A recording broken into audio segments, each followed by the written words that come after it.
Hello rankers, welcome to our channel. So rankers అనగానే పక్కన వెనకాల చూసుకొని ఉంటారు కదా, వాళ్ళ కోసం చెప్తున్నా. ర్యాంకర్స్ అంటే మీరే, అంటే రాబోయే ఎగ్జామ్కి కాబోయే ర్యాంకర్స్ కదా.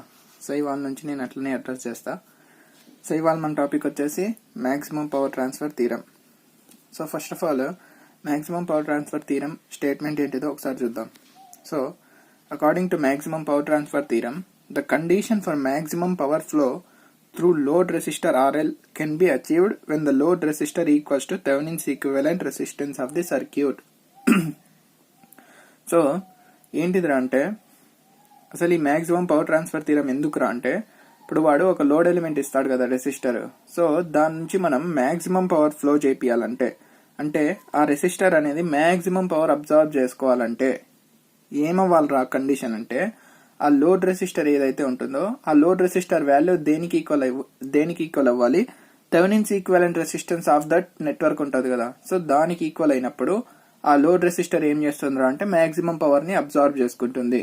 అబ్జార్బ్ అని ఎందుకంటున్నా, because resistor is a passive element and passive element always absorbs the power or energy. So అది కండిషన్. సో ఇక్కడ నేను ఇంకొకటి మెయిన్ పాయింట్ ఏంటిదిరా అంటే, మాక్సిమం పవర్ ట్రాన్స్ఫర్ థీరం ఏ నెట్వర్క్ ఇచ్చినా కూడా మనం దానికి సాల్వ్ చేయాలంటే ఫస్ట్ ఆఫ్ ఆల్ ఏం చేయాలరా అంటే, ఆ నెట్వర్క్ ని థెవెనిన్స్ ఈక్వాలెంట్స్ లో కన్వర్ట్ చేసేయాల. అంటే Thevenin's voltage in series with Thevenin's resistance. So దాని తర్వాత లోడ్ రెసిస్టర్ ని అటాచ్ చేసుకోవాలా. సో ఈ లోడ్ రెసిస్టర్ ఇక్కడ నేను ఈ సింబల్ గీసిన చూడండి, ఇది ఏంటిదిరా అంటే వేరియబుల్ అని అర్థం. వేరియబుల్ అని నేను ఎందుకు అంటున్నా అంటే, ఇప్పుడు లోడ్ రెసిస్టర్ వాల్యూ ఒకటి ఫిక్స్ చేసేసుకున్నారు అనుకోండి. సో ఆ ఫిక్స్డ్ వాల్యూ దగ్గర మాక్సిమం పవర్ ని అబ్జర్వ్ చేయొచ్చు లేక చేయకపోవచ్చు.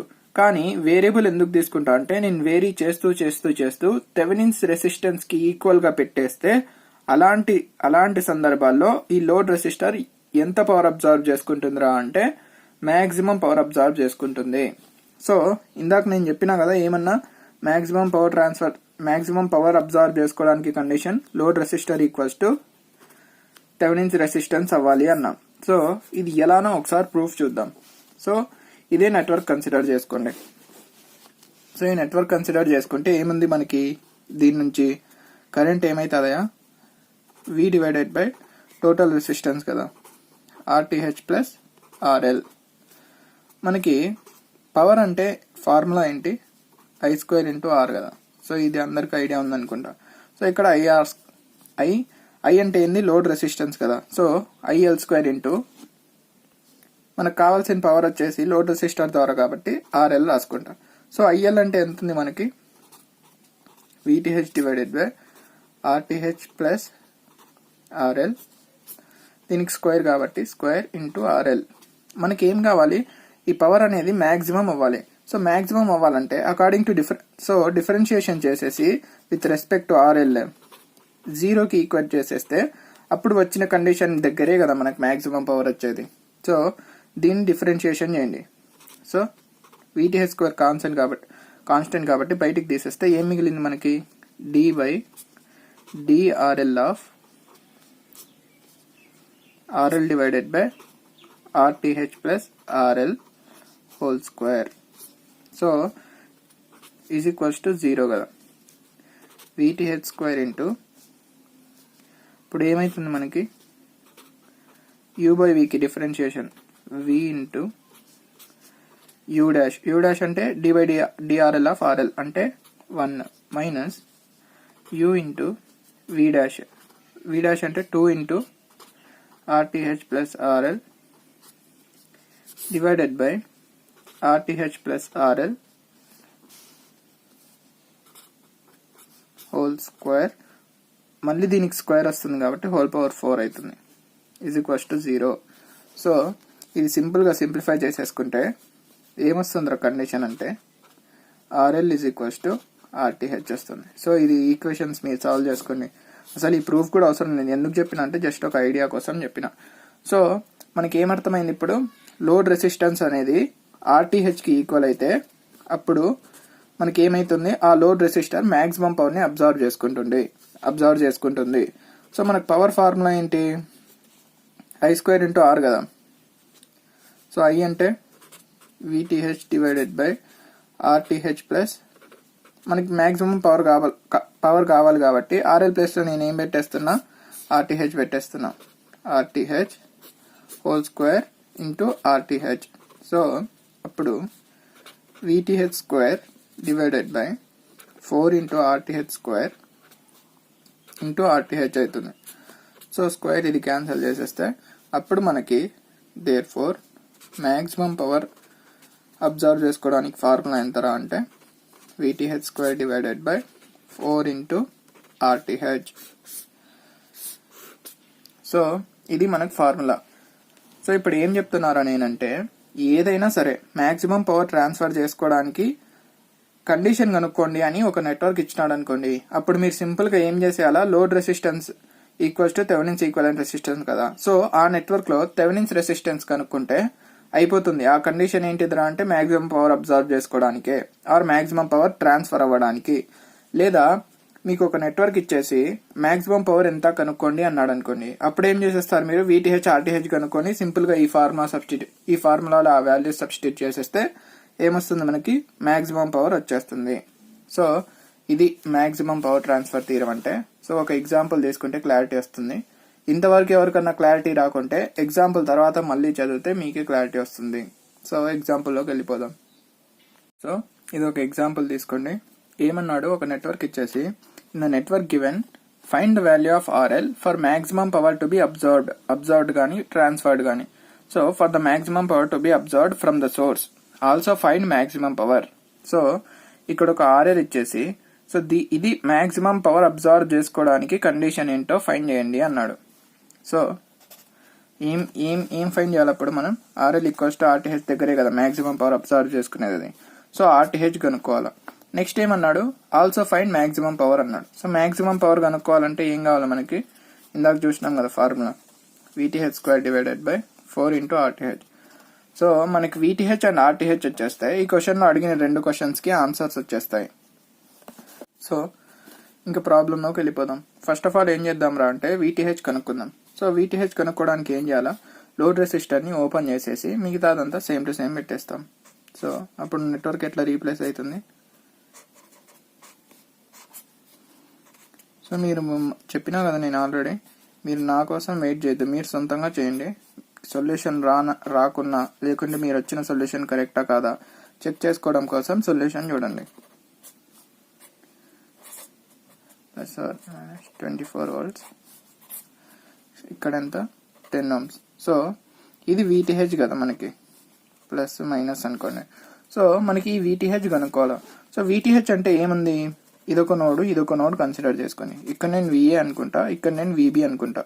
సో ఈ రెండింటి మధ్య డిఫరెన్సే కదా VTH అంటే VA minus VB is equals to VTH కదా.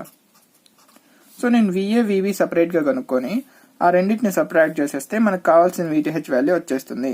సో VA ఎట్లా కనుక్కుంటారా అంటే ఈ నోడ్ దగ్గర నోడల్ అనాలిసిస్ వేసేస్తా. సో ఇది ఓపెన్ సర్క్యూట్ కాబట్టి ఇటు కరెంట్ వచ్చేసి 0 amperes. సో ఇప్పుడు ఇక్కడ నోడ్ వేస్తే ఎంత, -5 plus VA/2 is equals to 0. So దాని నుంచి ఏమొచ్చింది మనకి, VA is equals to 10 volts. Same ఇట్లనే ఇక్కడ కూడా నోడల్ అనాలిసిస్ వేసేయండి. సో ఇటు కరెంట్ 0 కదా ఓపెన్ సర్క్యూట్ కాబట్టి. So VB/5 plus VB -24 divided by 10 is equals to 0. So ఇది వేస్తే ఎంత వస్తుందిరా అంటే 2VB plus VB -24 is equals to 0. So VB is equals to ఎంత వచ్చింది దీని నుంచి, 8 volts. సో VA వాల్యూ ఉంది, VB వాల్యూ ఉంది. సో దాని నుంచి మనకి VTH అంటే ఎంత, VA మైనస్ VB కదా. సో 10 - 8 అంటే ఎంత, 2 volts. సో VTH వచ్చేసింది. నెక్స్ట్ మనం కనుక్కోవాల్సింది ఏంటి, RTH కనుక్కోవాలి. సో RTHకి ఏం చేయాలి మనం, సో ఈ RL రిమూవ్ చేసేయాలి, not open circuit. So RL remove చేసేసి ఇంకా మిగతా కరెంట్ సోర్సెస్ కానీ వోల్టేజ్ సోర్సెస్ ఉన్న వాటి ఇంటర్నల్ రెసిస్టెన్స్లతో రీప్లేస్ చేయాలి. ఇంటర్నల్ రెసిస్టెన్స్ అంటే ఏంది, వోల్టేజ్ సోర్స్కి షార్ట్ సర్క్యూట్, కరెంట్ సోర్స్కి ఓపెన్ సర్క్యూట్. సో అప్పుడు మనకి సర్క్యూట్ ఎట్లా రీడ్రా చేయొచ్చురా అంటే RTH కోసం. సో 2 ohms, ఇక్కడ కరెంట్ సోర్స్ ఉంది కాబట్టి నేను ఇక్కడ ఏం తీసుకోవాలి అంటే ఇది ఓపెన్ చేసేసిన కాబట్టి. నెక్స్ట్ ఇటు RTH కనుక్కోవాలి మనం. నెక్స్ట్ ఇటు ఏముంది, 5 ohms ఉంది. నెక్స్ట్ ఇక్కడ ఏముంది, 10 ohms. ఈ వోల్టేజ్ సోర్స్ని ఏం చేస్తున్నామయ్యా అంటే షార్ట్ సర్క్యూట్ చేస్తున్నాం. సో ఇవి రెండు ప్యారలల్ కదా. సో ఇది ఏ అనుకుంటే ఇది కూడా ఏ, ఇది ఏ, సో ఇది బి అనుకోండి. సో ఏబి మధ్యలో 10 ohms ఉంది, మళ్ళీ ఏబి మధ్యలోనే 5 ohms ఉంది. So 10 parallel with 5.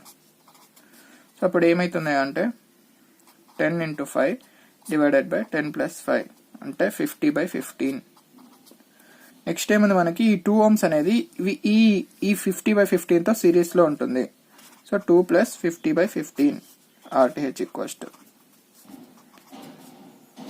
అంటే అప్పుడు ఏమవుతుంది 30 + 50 80/15. 5తో 5 3 5 16 అనుకోండి.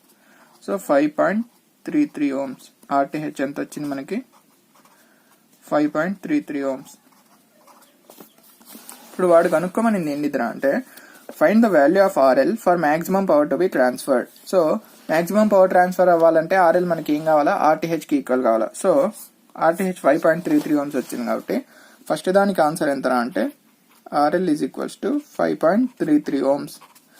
నెక్స్ట్ ఏమన్నాడు, నెక్స్ట్ ఏం క్వశ్చన్ అడిగిండు, ఆల్సో ఫైండ్ మ్యాక్సిమం పవర్ అన్నాడు. సో మ్యాక్సిమం పవర్ కి ఏంటి మనకు formula VTH² divided by 4 into RTH. So మనకి VTH ఉంది, RTH ఉంది. VTH ఎంత 2 కదా, 2² అంటే 4 డివైడెడ్ బై 4 into RTH ఎంత 5.33. సో 4 క్యాన్సిల్ అవుతుంది, 1/5.33. therefore P maximum ఎంత 1/5.33.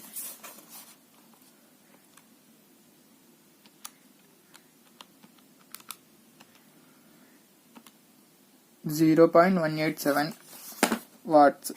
0.187 watts. సో ఇది మిల్లీ వాట్స్ లో రాసేస్తే సింపుల్ గా 187 మిల్లీ వాట్స్. సో ఇది మ్యాక్సిమం పవర్. సో చూసినారు కదా ఎగ్జాంపుల్. సింపుల్ గా ఏముంది, మనకి మ్యాక్సిమం పవర్ ట్రాన్స్ఫర్ థీరం రావాలంటే మనకు థెవెనిన్స్ థీరం పర్ఫెక్ట్ గా ఉంటే so as it is Thevenin's equivalents కనుక్కొని ఫార్ములా సబ్స్టిట్యూట్ చేసేస్తే ఏమొచ్చేస్తుంది మనకి మ్యాక్సిమం పవర్ వచ్చేస్తుంది. ఇంపార్టెంట్ థింగ్ ఏంటిదిరా అంటే నేను ఇక్కడ డిస్కస్ చేస్తున్నా కదా ప్రాబ్లమ్స్ కానీ థియరీ కానీ. సో థియరీ మీరు నోట్స్ మెయింటైన్ చేసుకుంటున్నారని అనుకుంటున్నా. సో ప్రాబ్లమ్స్ ఏం చేస్తారా అంటే నేను ప్రతి థియరీతో పాటు 1-2 ఎగ్జాంపుల్స్ చెప్తున్నా. ఆ తర్వాత మొత్తం థియరీ అయిపోయినాక ప్రీవియస్ ఇయర్ క్వశ్చన్స్ డిస్కస్ చేస్తున్నా. మీరేం చేయాలరా అంటే ఏదో ఒక మెటీరియల్ కానీ లేదా మీ దగ్గర మెటీరియల్ లేనప్పుడు నన్నే కామెంట్స్ చేసి అడిగితే PDF పంపమని క్వశ్చన్స్ ప్రాక్టీస్ కోసం. సో నేను క్వశ్చన్స్ పంపిస్తా. సో మీరు ఏం చేయాలరా అంటే ఎక్కువ ప్రాక్టీస్ చేయాలి. జస్ట్ ఈ వీడియోస్ చూసేసి నేను డిస్కస్ చేసిన ఎగ్జాంపుల్స్ వినేసి వచ్చేసింది అనుకుంటే అది ఫూలిష్నెస్ మాత్రమే. మీరు ఎక్కువ జస్ట్ కాన్సెప్ట్ క్లారిటీ కోసం. సో ఈ కాన్సెప్ట్ మీదనే అన్ని ప్రాబ్లమ్స్ ఉంటాయి కాబట్టి మీరు ప్రాబ్లమ్స్ ప్రాక్టీస్ చేసే కొద్దీ మీకు బ్రెయిన్ అనేది కొత్త ఐడియాస్ స్ట్రైక్ అవుతా ఉంటుంది. దానివల్ల స్పీడ్ కూడా పెరుగుతుంది, ఇంకా అక్యురసీ పెరుగుతుంది. సో ఇలాంటివన్నీ అడ్వాంటేజెస్ ఉంటాయి ఎప్పుడు మీరు సొంతంగా ప్రాక్టీస్ చేసినప్పుడు.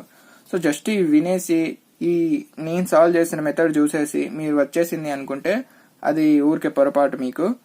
సో మీరు ఎక్కువ ప్రాబ్లమ్స్ ప్రాక్టీస్ చేయండి. ఎట్లయినా సోర్స్ ఏదైనా కానీ అంటే మీరు గూగుల్లో సెర్చ్ చేసినా ఉంటాయి నెట్వర్క్ థియరీ మీద ప్రాబ్లమ్స్ అని, లేదా నన్నే అడిగితే PDF కావాలని నేను PDF పెడతా, లేదా ప్రీవియస్ ఇయర్ మెటీరియల్ ఒకటి కొనుక్కో అన్నా. సో ఆ మెటీరియల్ నుంచి అన్న మీరు చూసి ప్రాక్టీస్ చేస్తూ ఉండండి. సో ఎక్కువ ప్రాక్టీస్ చేసే కొద్దీ ర్యాంక్ అంత మంచిగా వస్తుంది. ఓకే సర్లేండి, థ్యాంక్ యూ ఫర్ వాచింగ్.